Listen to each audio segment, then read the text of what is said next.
Welcome dear student, मैं हूं अरविंद कुमार आजाद और हम लोग यहाँ पे देख रहे हैं ईएससी इंजीनियरिंग सर्विस एग्जाम जो हम लोगों ने दे के आए हैं आप लोग 7 जनवरी को। उसका प्रीलिम एग्जाम जो आप देख रहे हैं उसमें मैकेनिकल सेट 1 का हम लोग डिटेल सॉल्यूशन देख रहे हैं। तो चलिए हम लोग स्टार्ट करते हैं। उससे पहले मैं ये फिर से मेंशन कर दूं कि जो है जो एग्जाम दे दिया हो या फिर ना दिया हो, हर किसी को ये देखना चाहिए, क्योंकि ईएससी के ही क्वेश्चन बनाए हुए क्वेश्चन ही और सभी जितने भी पीएसयू एग्जाम है उसमें रिपीट होते रहते हैं। चाहे वो पीएसयू या इसरो हो, बार्क हो, या फिर जो भी आप देने जाते हो सेल वगैरह का एग्जाम, सभी जगह पे सिलेबस भी यही रहता है और यही क्वेश्चन रिपीट होता है। तो आपके लिए जो ये जो बना रहा हूँ बहुत इंपॉर्टेंट है, क्योंकि कन्वेंशनल क्वेश्चन तो नहीं पूछा जाएगा वहां पे, पर ये ऑब्जेक्टिव क्वेश्चन पूछे जाएंगे। अब एसएससी जूनियर इंजीनियरिंग का आपका एग्जाम नजदीक आ गया है, तो उसके लिए भी ये काफी इंपॉर्टेंट होने वाला है। हो सकता है डायरेक्ट यहाँ से क्वेश्चन उठा के वो डाल दें। तो कॉन्सेप्चुअल क्वेश्चंस आप देखें, यहाँ पे कॉन्सेप्ट देखें, यहाँ पे क्वेश्चन इसी कॉन्सेप्ट से मिलते जुलते आ सकते हैं आपको। चलिए हम लोग स्टार्ट करते हैं। स्टार्ट करने से पहले मैं बता दूं कि मैं एक कोर्स बना चुका हूँ, पूरा मैकेनिकल इंजीनियरिंग वहाँ पे कवर्ड है। नाम जरूर ईएससी लिखा हुआ है, क्योंकि ईएससी का एग्जाम नजदीक था इसलिए मैंने लिख दिया ताकि बच्चे देखें इसको। पर ये आपका गेट से रिलेटेड है, गेट का भी एग्जाम आने वाला है, तो आप लोग जरूर इसको क्रैश कोर्स को देखें। आपके 52 लेसन में मैंने पूरा का पूरा मैकेनिकल इंजीनियरिंग का इंपॉर्टेंट फॉर्मूला डिस्कस कर दिया है, सबको याद करने का तरीका, ट्रिक्स वगैरह सब बताया है इसमें। तो ये जरूर देखें। आप देख ही रहे हो कितना अच्छा रेटिंग रिव्यू मिला हुआ है इसमें, तो ये कितना इंपॉर्टेंट है और कितना ज्यादा लोगों ने इसको देखा भी है। सिर्फ ईएससी के एग्जाम के जस्ट पहले इसको 1200 लोगों ने देखा, जबकि मेरा डेली का व्यू हमें 600 से लेकर आपको 600 400 ऐसा व्यू रहता है, पर उस एक दिन में मेरा व्यू सीधे 1200 पहुंच गया था। तो ये बहुत ही इंपॉर्टेंट है। पर यही कि सब लोगों को एग्जाम के एक दिन पहले ख्याल आता है, तो इसलिए मैंने पहले ही आपको बता दिया है। अब समय गवाए बगैर हम लोग ये डिस्कस कर लेते हैं। तो ये क्वेश्चन पिछले जो स्लाइड लेसन बनाया था उसमें मैं ये डिस्कस नहीं कर पाया था डिटेल में, क्योंकि समय नहीं बच पाया था। तो हम लोग इसको देख लेते हैं। यहाँ पे क्या क्वेश्चन है भाई। तो ये आपका एक क्वेश्चन है जो टरबाइन से रिलेटेड है, पावर प्लांट से रिलेटेड है। तो यहाँ पे देखिए क्वेश्चन क्या है। The the distinguish feature of a radial flow reaction turbine. Radial flow reaction turbine की इस बारे में बात कर रखा है इन्होंने। और क्या बात किया है। Only a part of a load head of water is converted into velocity head before it reaches the runner and. तो ये एक तरह से सही बातें कर रहा है। ये कंप्लीटली इसका जितना हेड होता है वो कन्वर्ट नहीं होता है, कहीं भी नहीं होता है, वो तो ऐसे भी जानते ही हो। तो टोटल हेड नहीं होता है, तो only a part of total head ही आपका जाके वेलोसिटी में पूरा कन्वर्ट हो पाता है। तो इसमें कोई गलत चीजें नहीं बोल रहा है वो। उसके बाद the flow through water completely fill all the passes in the runner. तो ये भी सही है। इसमें गलत क्यों काटोगे इन सब चीजों को। अगर नहीं भी आप जानते हो तो इसको सही ही मानो, गलत क्यों काटोगे। तो इसमें थोड़ा सा मुश्किल है आपको लोगों का आंसर गेस करना, क्योंकि अगर आप लोगों ने इसको लगा दिया तो आप गलत हो जाओगे। आपको इसको लगाना होगा, फिर सारे स्टेटमेंट सही करने होंगे। अगर आप तो ये थोड़ा बहुत होता है कि इतना कंफ्यूजिंग क्वेश्चंस रहता है कि आप उसमें इतनी चीजें पढ़ाया नहीं एक्चुअली जा सकता है। हर चीज आपको पढ़ाया नहीं जा सकता है। अब थोड़ा बहुत इतनी चीजें रहती है कि भाई एक आध क्वेश्चन भाई छोड़ो या फिर रिस्क पे लगाओ। इसमें भाई थोड़ा सा भी अगर आपने इसे लगा दिया तो गलत हो जाएगा, आप इसे लगाएंगे तो सही होगा। तो आपको हर चीज नहीं पढ़ाया जा सकता है, या फिर आप बुक से पढ़ेंगे तभी आपको हर चीजें, मतलब कोई भी टीचर पढ़ाएगा तो चूंकि वो पूरा बुक तो पढ़ा नहीं रहा, वो इंपॉर्टेंट चीजें आपको पढ़ा देता है। पर आप ये सब चीजें आप बुक से पढ़ोगे, क्योंकि ये सब चीजें क्या होता है, ये बुक से हूबहू उतार के इसने छाप के दे दिया है। तो आपको बुक में जरूर आप पढ़ें। जो स्टैंडर्ड बुक है, स्टैंडर्ड बुक आप जानते ही हैं कि कौन कौन स्टैंडर्ड बुक है। बस कोई आपको नहीं जानते हैं तो गूगल पर सर्च कर लीजिए, स्टैंडर्ड बुक का लिस्ट मिल जाएगा। नहीं तो मैं जो भी कोर्सेज पढ़ा रहा हूँ उसमें स्टैंडर्ड बुक का नाम जरूर बताता हूँ मैं, कि आप जरूर इसको पढ़ें। अगर समय आपके पास रहे तो आपके पास तो पूरा वीडियो ही देख लेने का समय नहीं मिलता है, तो मैं तो यहाँ पे वीडियो में तो हर चीज नहीं, पूरे बुक तो नहीं पढ़ाया जा सकता है ना। तो ये सब चीजें आपको ये सही है, बट आपको क्या है कि इतनी चीजें मैं बताया नहीं जा सकता। नेक्स्ट चलते हैं हम लोग।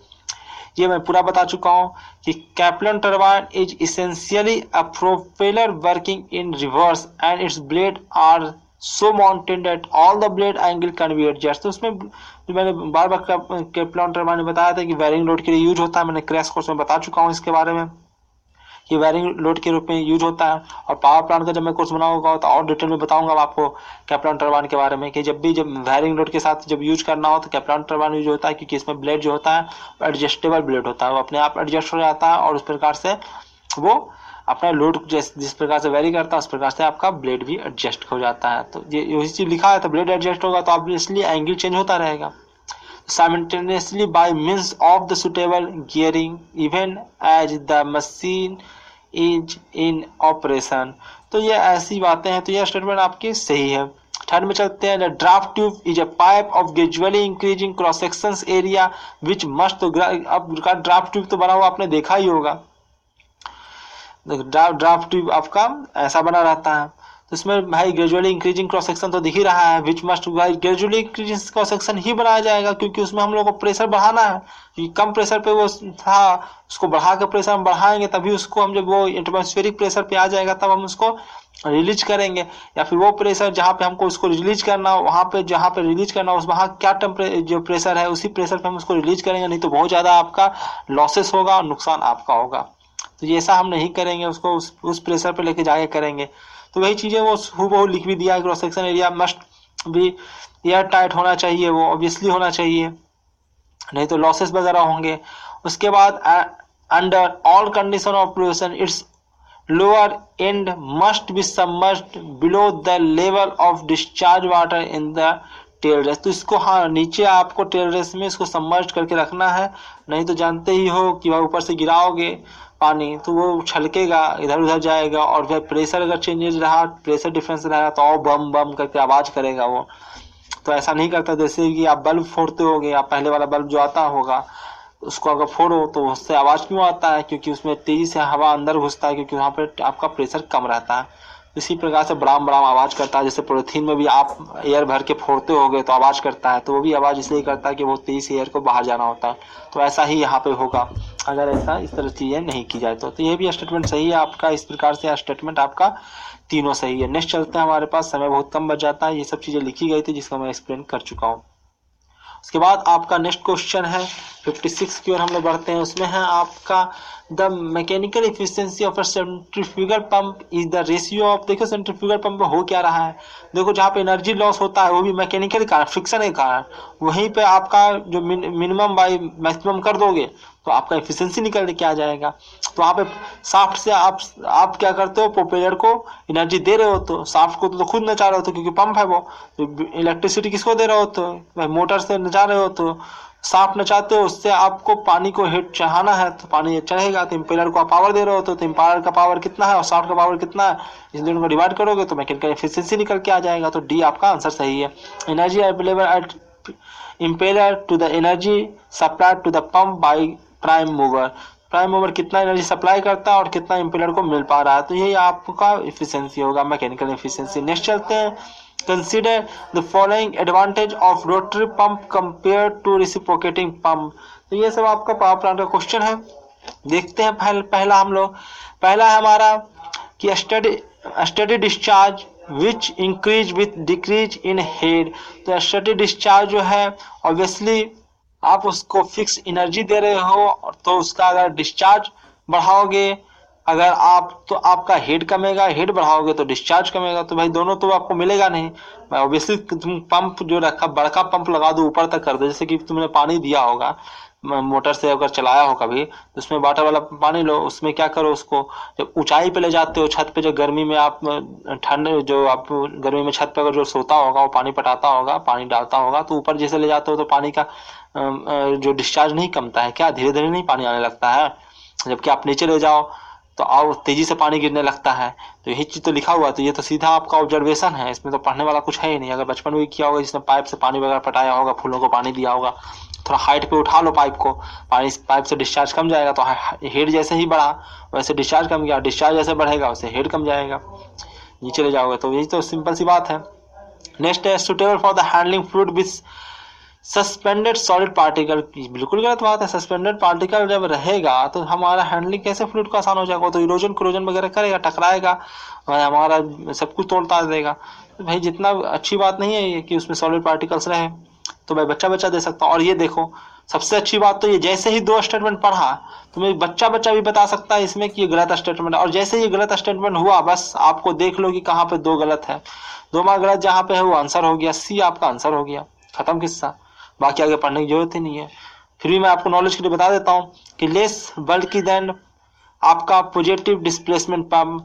पॉजिटिव डिस्प्लेसमेंट पंप से ये देखो सुटेबल फॉर, और देखो कि इसमें क्या हो जाता है, हो रहा है जो देखो कि आपका क्या है पंप कंपेयर टू द, आपका जो सेंट्रीफ्यूगल पंप की बात कर रहा है, तो सेंट्रीफ्यूगल पंप में तो उसमें तो और ब्लेड लगे होते हैं, और ब्लेड में अगर सॉलिड पार्टिकल चला गया तो क्या हाल करेगा, सोचो, तोड़ देगा उसका ब्लेड।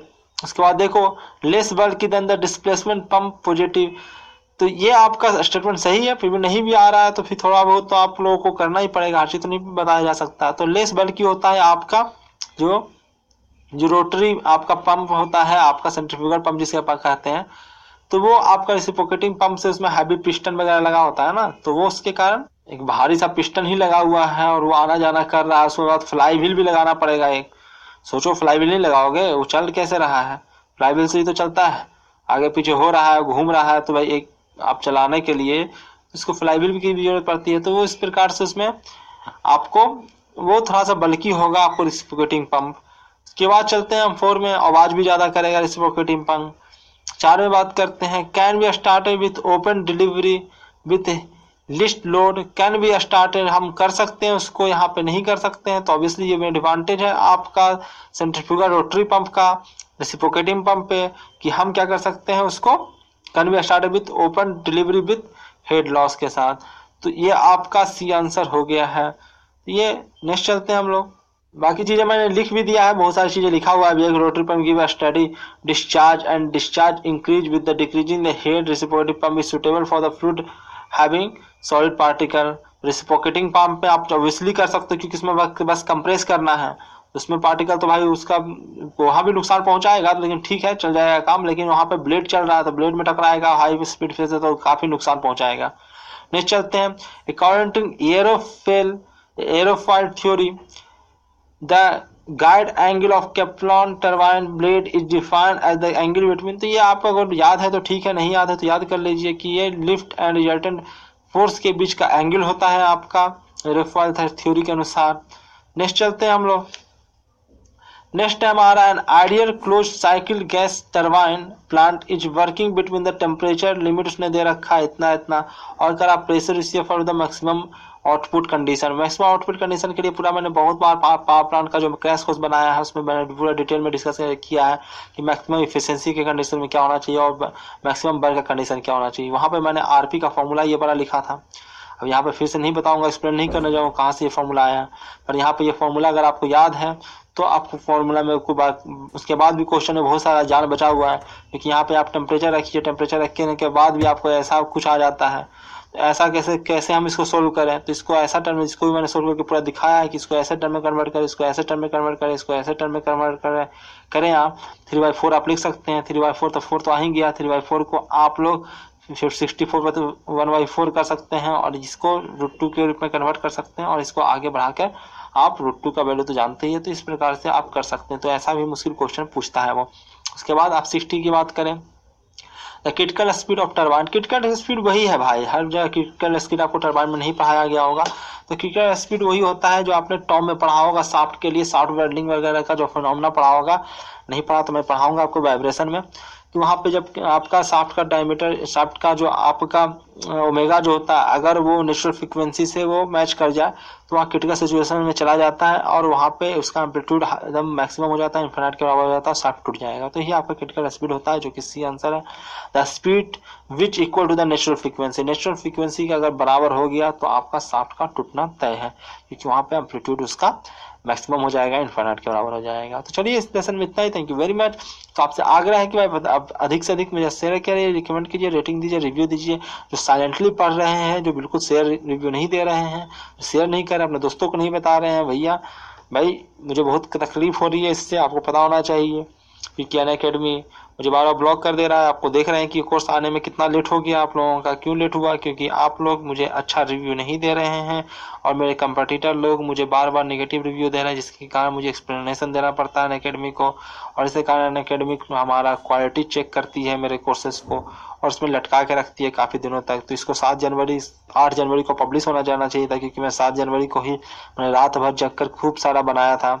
अब जब पब्लिश नहीं होगा तब तक मैं इसमें लेसन्स आगे ऐड नहीं कर पाऊंगा। तो ये दिक्कत आई थी। तो आपसे आग्रह है कि आप अधिक से अधिक शेयर करें, मुझे 5 रेटिंग जरूर दें, रिकमेंड करें, रिव्यू दें, कोई पूछना है तो आप पूछ भी सकते हैं। Thank you very much.